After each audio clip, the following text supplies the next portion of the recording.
বিমান বাংলাদেশ এয়ারলাইন্সের অন্যতম লাভজনক কার্গো পরিবহন রুট ছিল লন্ডন ঢাকা। যুক্তরাজ্যে বসবাসরত বাংলাদেশিরা প্রতি বছর এ রুটে বিপুল পরিমাণ কার্গো পরিবহন করেন। বিশেষ করে তৈরি পোশাক, ওষুধ, রাসায়নিক পণ্য, জরুরি কুরিয়ার ও অন্যান্য বাণিজ্যিক মালামাল পরিবহনের জন্য এই রুট দীর্ঘদিন ধরেই অত্যন্ত লাভজনক হিসেবে পরিচিত।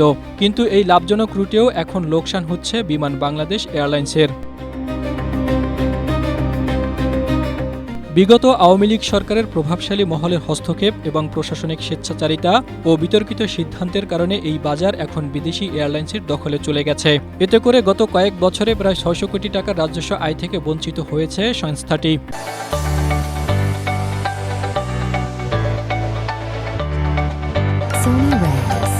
বিমানের নতুন পরিচালনা বোর্ড পুনর্গঠনের পর এ নিয়ে তদন্ত শুরু হয়েছে। সম্প্রতি এ তদন্ত কমিটি গঠন করা হয়। বিশেষজ্ঞরা বলছেন, রাষ্ট্রীয় এয়ারলাইন্সের একটি গুরুত্বপূর্ণ আন্তর্জাতিক বাজার হঠাৎ হারিয়ে যাওয়ার পেছনে দায়ীদের খুঁজে বের করতে হবে। দ্রুত এ রুটটি চালু না করলে বিমানের এ লোকসান আরও বাড়তে থাকবে। তথ্যানুসন্ধানে জানা যায়, ব্রিটিশ বাংলাদেশি উদ্যোগে প্রতিষ্ঠিত জেএমজি কার্গো অ্যান্ড ট্রাভেলস লিমিটেডকে সেলস এজেন্টের দায়িত্ব থেকে বাদ দেওয়ার পর থেকেই রাজস্বে ধস নামতে থাকে।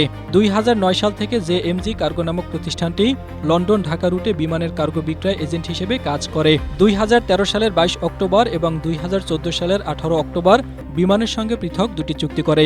এতে কার্গো বিক্রির লক্ষ্যমাত্রা পূরণে বিশেষ প্রণোদনার ব্যবস্থাও ছিল। ওই সময় প্রতিটি ফ্লাইটে গড়ে ৮ টন পর্যন্ত কার্গো মালামাল একাই সরবরাহ করত জেএমজি। কিন্তু চাহিদা থাকা সত্ত্বেও কোনো কারণ ছাড়াই এই মালামালের পরিমাণ ৩ টনে নামিয়ে আনে বিমান। এতে করে ধীরে ধীরে কমতে থাকে বিমানের কার্গো পরিবহন। এসব তথ্য জানিয়ে প্রতিবেদন প্রকাশ করে দৈনিক যুগান্তর।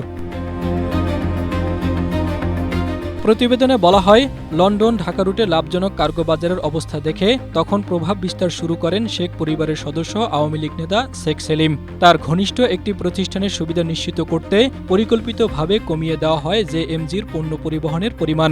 এ প্রক্রিয়ায় যুক্ত হন বিমানের লন্ডন অফিসের তৎকালীন কান্ট্রি ম্যানেজার হারুন খান। বিমান বাংলাদেশ এয়ারলাইন্সের এক কর্মকর্তা বলেন, ওই সময় কয়েকজন কর্মকর্তার স্বেচ্ছাচারী সিদ্ধান্ত ও রাজনৈতিক হস্তক্ষেপে সংস্থাটি এই ক্ষতির মুখে পড়েছে। জাহিদুল ইসলাম, এশিয়া পোস্ট।